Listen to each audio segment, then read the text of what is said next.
tenemos, les dejé en su lugar, que es una hojita. Lo primero es si me apoyan con su nombre, de la parte de abajo viene el nombre, de qué empresa nos visita y el correo electrónico.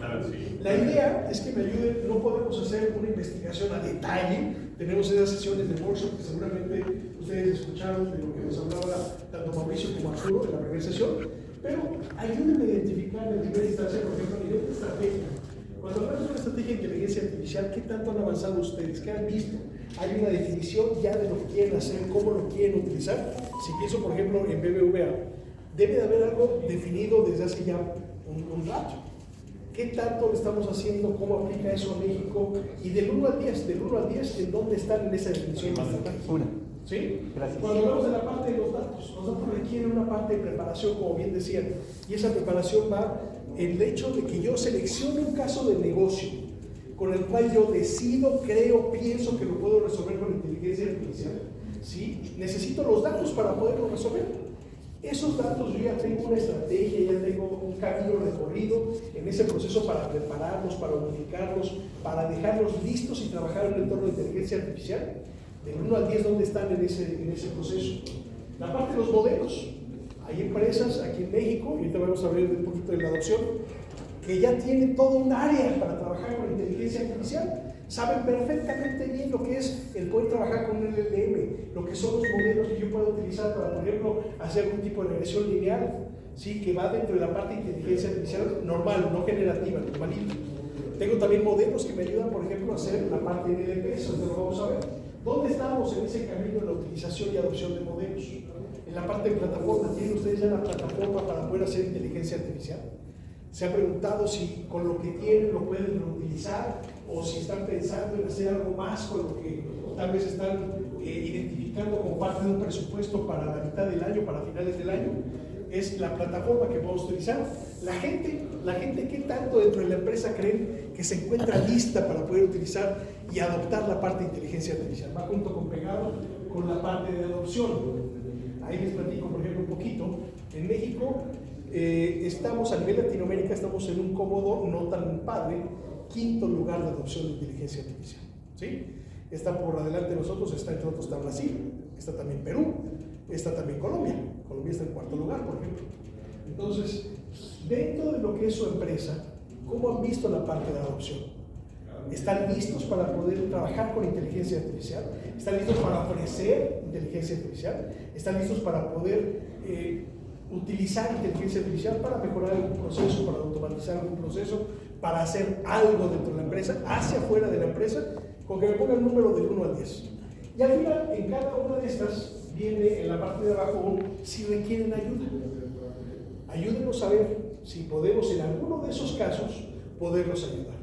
¿Sabes qué? Yo ya tengo la infraestructura, yo ya tengo a la gente, pero quiero que me ayudes en esa definición de estrategia. Perfecto. Y si ustedes nos permiten, a través de los datos que me dejen, los vamos a contactar solamente si quieren. ¿Vale? De antemano, muchas gracias por eso. Entonces, eso es lo que necesitamos hacer en esas ocasiones. Es algo muy sencillo. Del 1 al 10, ¿no? Del 1 al 10, exactamente. Muchas gracias. Entonces, con eso en mente, podemos pasar ahora sí, y antes tal vez yo les preguntaría, ¿alguien de ustedes quiere platicarme qué están haciendo sus empresas con la parte de inteligencia artificial? Si no mucho, más o menos. Si yo les pregunto, por ejemplo, un GPU, todo el mundo hablamos de los GPUs y creo que una persona en la audiencia y en la plática de aquel lado mencionó la parte de los GPUs. ¿Son importantes? ¿No son importantes? ¿Tengo que tenerlos? ¿No tengo que tenerlos? ¿Los servidores? ¿Cualquier servidor? ¿Cualquier caja? Entonces, ¿alguien que quiera compartir?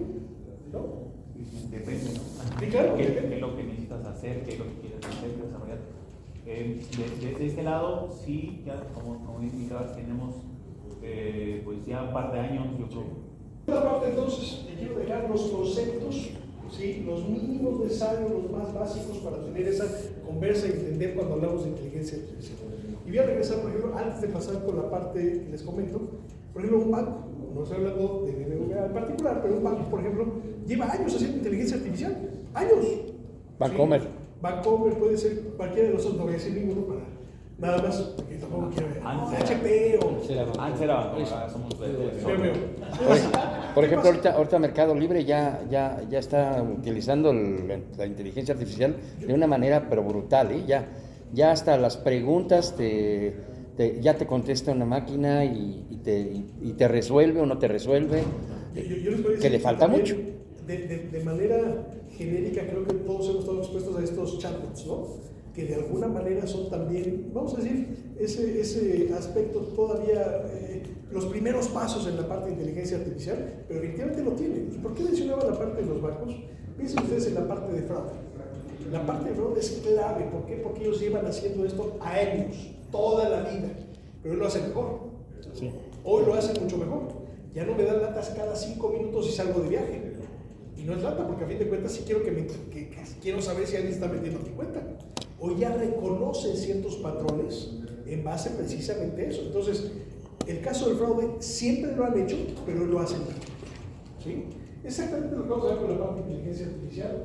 Y en ese sentido, el proceso de cualquier proyecto tiene que seguir este camino. Por un lado, primero tengo que tener los datos. Y esos datos me van a ayudar siempre a que yo pueda decir, ese es literalmente el combustible de mi proyecto. Yo puedo tener la caja, puedo tener la gente, puedo tener todo, pero si no tengo los datos, no tengo absolutamente nada, ¿sí? El siguiente paso es el desarrollo de estos algoritmos. Y esos algoritmos, hay dos cosas en ese proceso de desarrollo. Uno, los lenguajes de programación que voy a utilizar.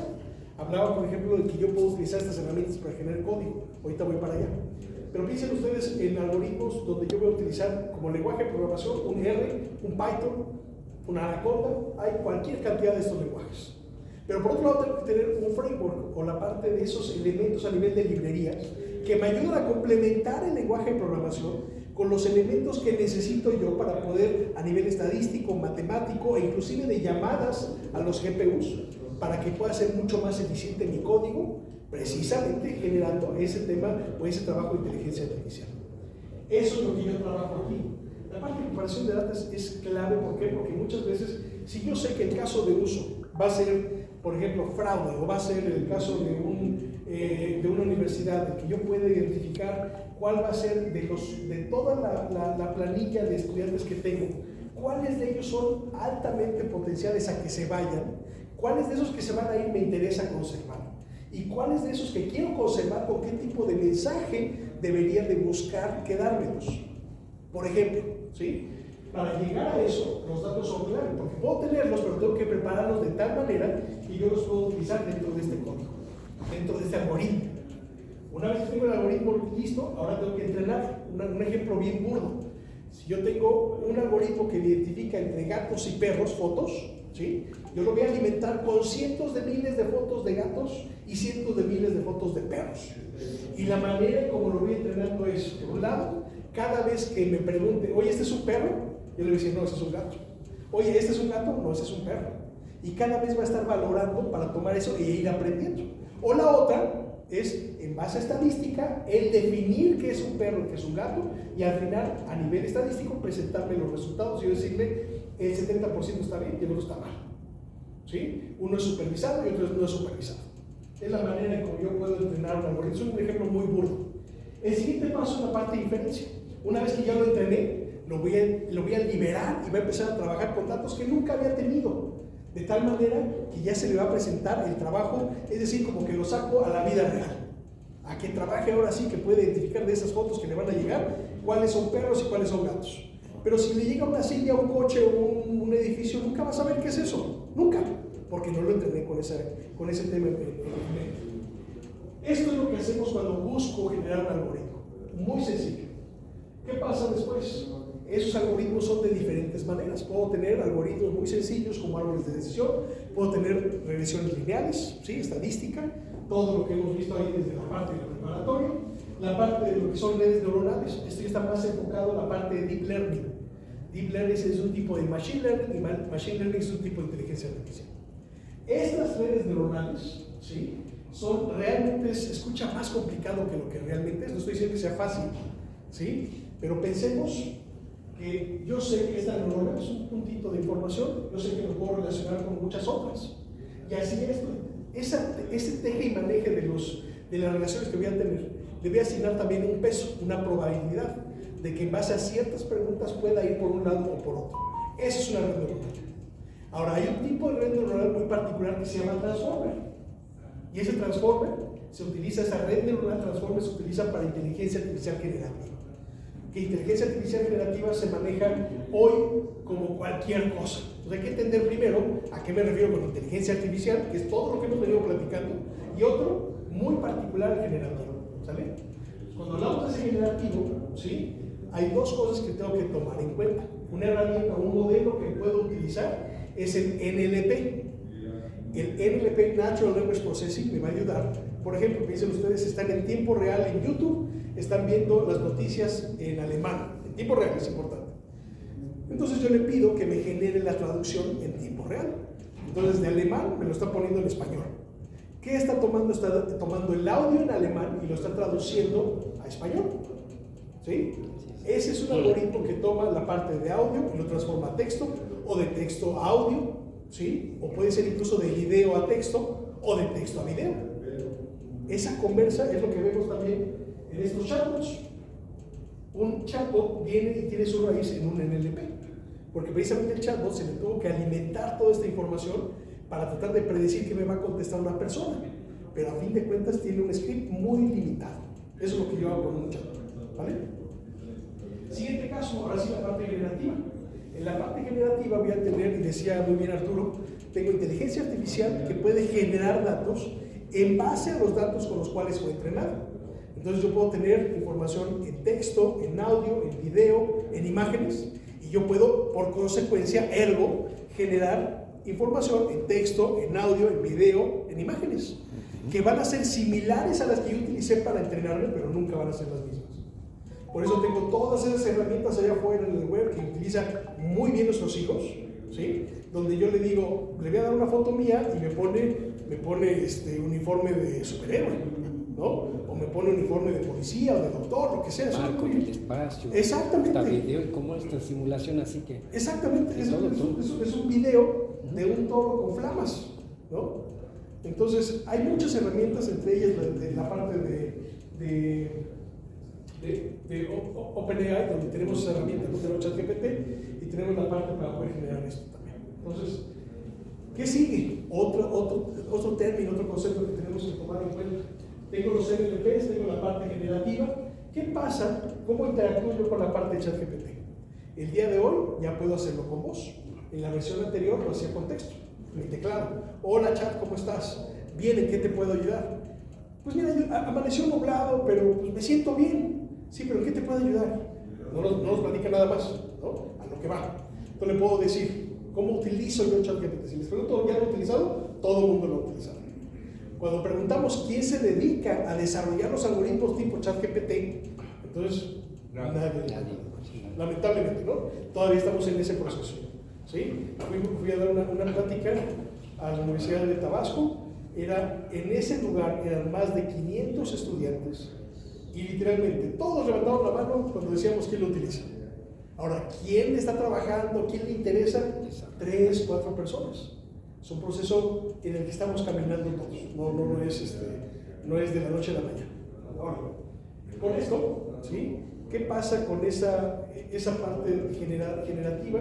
Si en lugar de atenderlo con un teclado o con voz, yo le pongo un avatar, donde ese avatar va a ser una imagen o un video de una damita o de un caballero, con el cual yo puedo interactuar, ¿sí?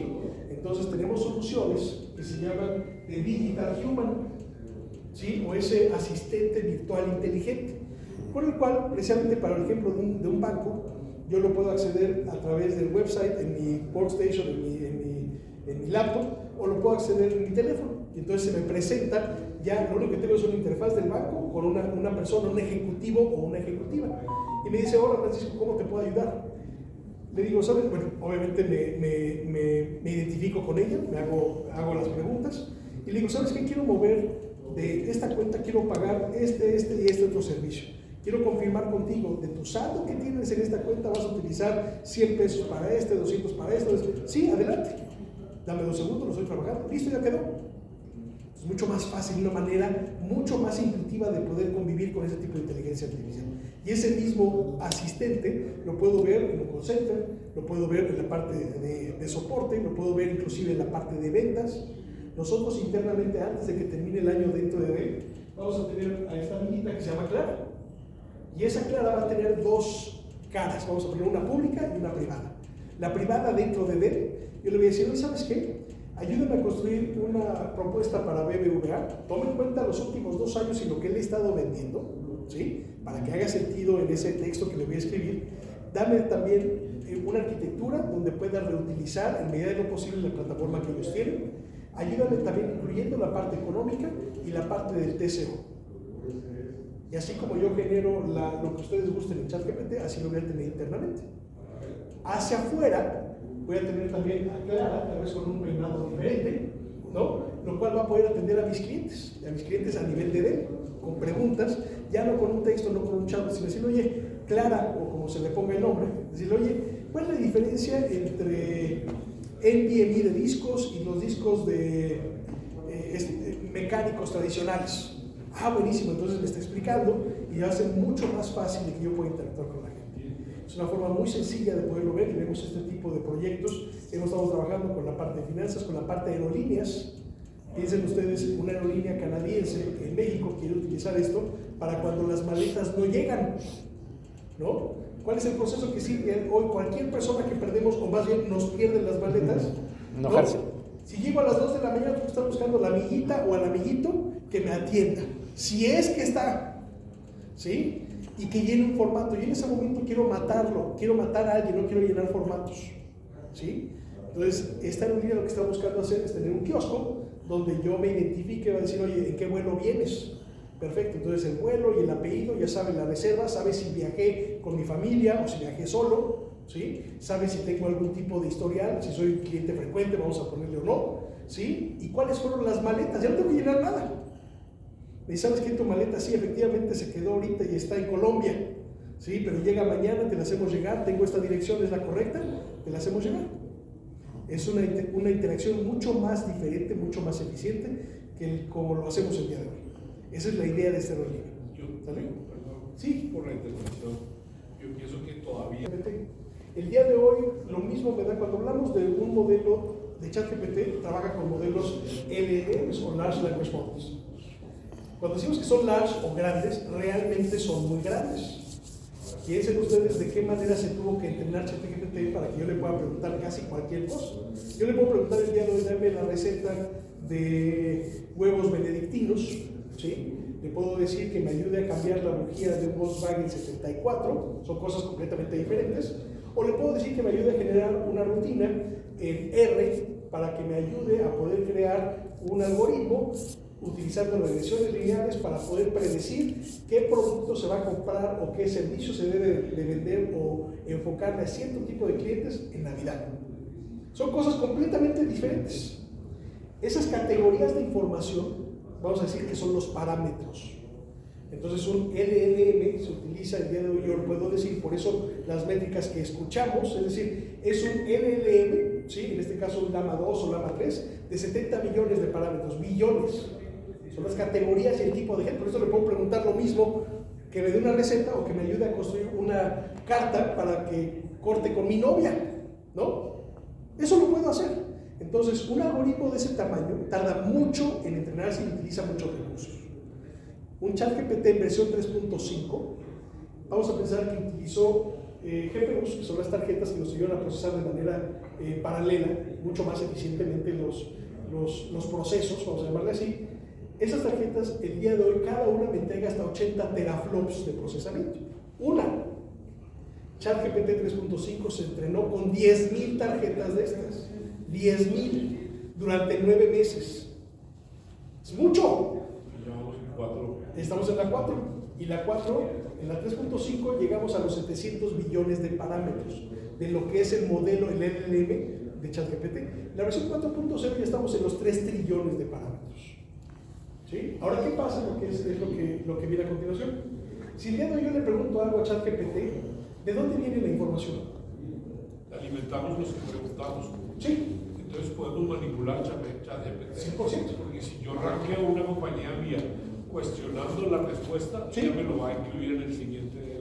Muy probablemente 100%, y no solamente entonces de dónde viene, sino de cuándo es esa información. Si yo le pregunto, quiero un artículo que vaya del historia moderna de México utilizando temas de arte. Perfecto. A partir de 1900 y a la fecha. Perfecto, con todos los artistas. ¿De dónde saca esa información? No estoy hablando todavía del precio, pero lo que voy es, nadie sabe. Es con la información que se utilizó para poder entrenar, como usted bien dice. ¿Y de cuándo fue la última o el último artículo que tomó ChatGPT para eso? No sé ni la fuente, ni qué tan reciente es. Eventualmente salen las citas del internet, eventualmente. No son pobres, ¿Sí? pero imagínense una mente maquiavélica Sí, sí, sí. que quiera generar disconfort, inestabilidad política, Claro, sí, sí. generar fake news, mentiras, o por ejemplo una pandemia falsa. Sí. Y si yo alimento con información, pongamos que hago un documento, Sí. y le digo, hágame el resumen de este documento, y eso alimenta el chat GPT.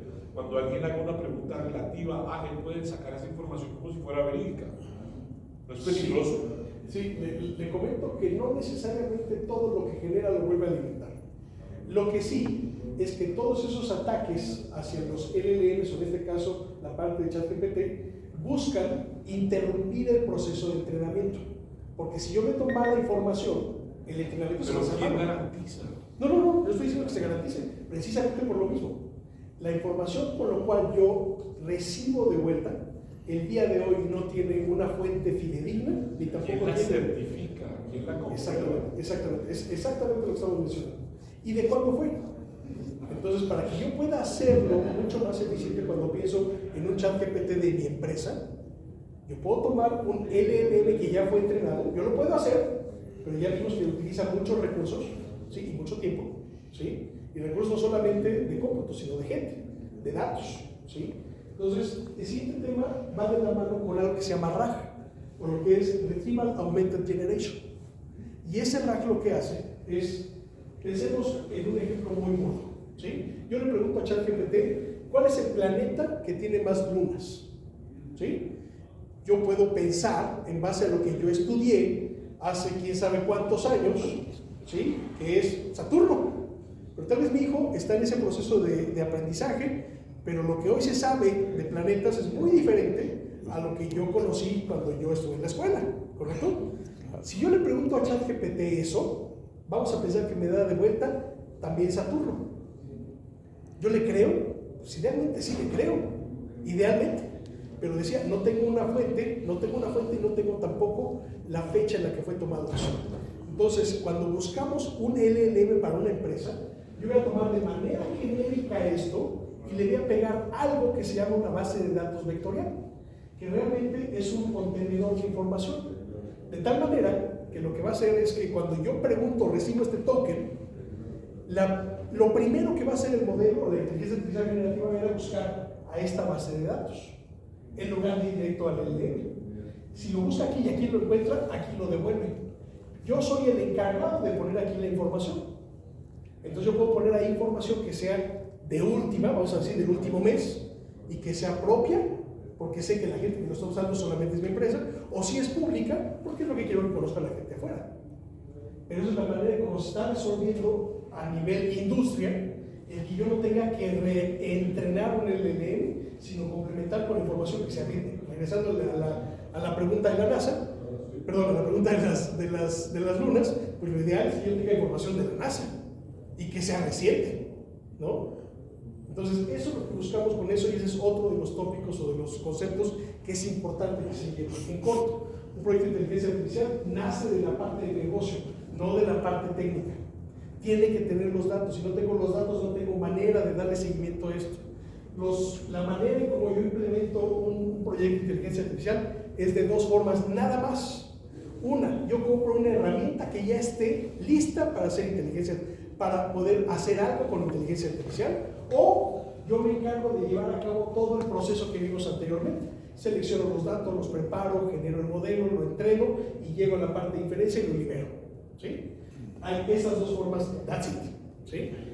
El otro caso es cómo lo implemento. Cuando estoy en esa píldora roja, como vimos ahorita, ¿sí? Estos ambientes de inteligencia artificial normalmente se basan en un clúster, es decir, en un grupo de servidores, idealmente con una cabeza o un par de cabezas para darle redundancia, y servidores con cierta capacidad de procesamiento para poder entrenar o hacer la inferencia. ¿sí? También tienen dos redes, una de mantenimiento o de management y otra que va de la mano con todo lo que va a utilizarse para poder tener un verdadero amplio ancho de banda para poder compartir la información entre los nodos.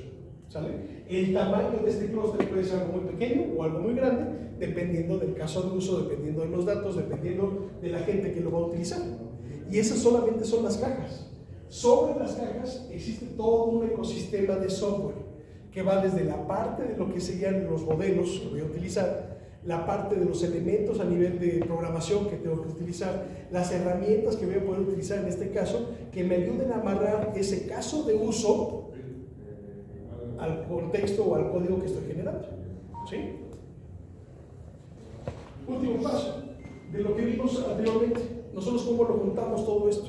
Tenemos una estrategia que se llama el AI Factory, es buscar que el data center se vuelva precisamente esa fábrica de inteligencia artificial mediante lo siguiente: uno, la aplicación de casos de uso; el siguiente caso, tener los datos, asegurar que tenemos los datos para cubrir esos casos de uso; el siguiente caso es tener la infraestructura, las cajas; siguiente paso, la parte de software, y arriba de la parte de software, la parte de servicios que nos ayuda a implementar todo esto. Así vemos una estrategia de inteligencia artificial. Esta misma la tenemos en dos sabores: una, la que es utilizando mayormente software de tipo open source, y otro que está enfocado a utilizar NVIDIA.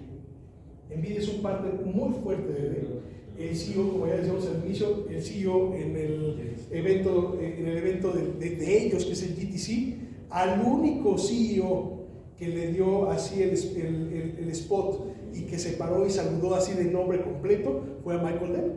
Y ahora en el evento que hubo de Las Vegas de nosotros también estuvo Jensen Huang con un convivio padrísimo, unas pláticas también interesantísimas. Entonces tenemos esa, no puedo hablar mucho porque el evento en el que estamos hoy es de Intel, ¿sí? Pero créanme que tenemos ese acercamiento con NVIDIA de una manera súper cercana. Yo con eso concluyo, no sé si hay alguna duda en particular. Muchas. Hoy, a darle todas las herramientas, yo te voy a decir cuáles son las herramientas. Es una carrera que hace 5 o 6 años no existía, que era la de Data Scientist. Y dentro de esa carrera se incluyen elementos de estadística, la parte de física, la parte de matemática y obviamente la parte de programación y lo que es infraestructura / base de datos. Todas esas categorías son un buen punto para poder empezar. Es muy amplio. Si yo tuviera hoy a mi hija está terminando su carrera, ella estudió psicología, me hubiera encantado que fuera científica de datos, no fue así. Pero si yo tuviera que decirle por dónde empieza con la parte de código, empieza a meterte a la parte de lo que es R, de lo que es Python, empieza a meterte a todas esas herramientas que utilizamos sí o sí dentro de este entorno de inteligencia artificial, como es la parte de Jupyter Notebooks. Dentro de ese Jupyter Notebooks, cómo trabajo con los GPUs, y dentro de esos GPUs, cómo utilizo esos ambientes que ya están listos para no tener que rehacer cosas. Y ahí es donde NVIDIA juega un papel importantísimo. NVIDIA tiene algo que se llama el GPU Cloud, y ese GPU Cloud tiene cientos de miles de modelos ya listos para cubrir con un caso de uso en particular y que yo no tenga que empezar de cero. Entonces, si conozco de la parte de, en este caso de Linux, pues, ampliamente necesario, la parte de lenguajes de programación, y me acerco a lo que ofrece NVIDIA desde el punto de vista ecosistema, tengo todas las herramientas para poder empezar. Una recomendación muy útil. Una pregunta.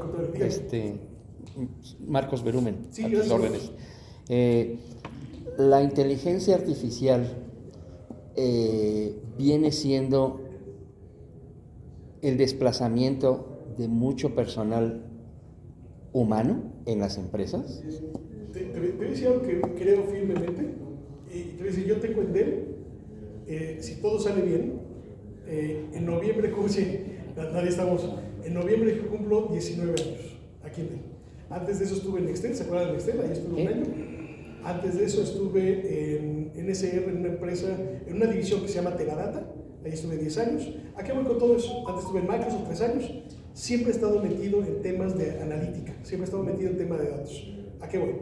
Inteligencia artificial lo sabíamos desde hace mucho, no es nuevo, hoy está tomando un auge porque se juntaron muchas cosas. Tengo capacidades a nivel de cómputo, tengo capacidades a nivel de storage, tengo capacidades a nivel de lo que sería comunicación o interacción de todo, y además Tengo frameworks listos para poder desarrollar. Y los GPU son esenciales. Entonces, cuando me hacen la misma pregunta, yo les digo, inteligencia artificial no me va a reemplazar el puesto. Me va a reemplazar la persona que sí sabe de inteligencia artificial.